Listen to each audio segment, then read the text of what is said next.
Hello ভিয়াস, আসসালামু আলাইকুম। সবাই কেমন আছেন? আশা করি আপনারা সবাই অনেক অনেক ভালো আছেন। তো আমার এই খরগোশের সমস্যা সমাধান চ্যানেলে আপনাদেরকে স্বাগতম জানাই। তো দেখেন, আমি কিছুদিন আগে একটা ভিডিও আপলোড করেছিলাম আমার ইউটিউব চ্যানেলে আমার দুইটা ঘুঘুর নিয়ে। দেখেন, এই দুইটা ঘুঘু অনেক বড় হয়ে গেছে এখন, মাশাআল্লাহ সুস্থ সবল আছে।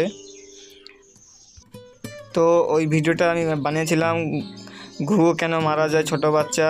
তো অবশ্যই দেখবেন, ওই ভিডিওটা দেখে আসলে আপনার ঘুঘু আর মারা যাবে না, এভাবে সুন্দরভাবে বড় করতে পারবেন ছোট বাচ্চাগুলোকে। তো অনেক বড় হয়ে গেছে মাশাআল্লাহ। দেখেন, আপনাদেরকে ভালোভাবে দেখাই। তো আপনারা কমেন্টে বলে যাবেন এই ঘুঘুগুলোকে এখন আমি পালবো কি পালবো না, নাকি ছেড়ে দেব, কি করলে ভালো হয় এটা আপনারা কি বলবেন। ছেড়ে দিলে ভালো হবে না পুষলে ভালো হবে, অবশ্যই বলবেন। তো সবাই চ্যানেলকে সাবস্ক্রাইব করবেন।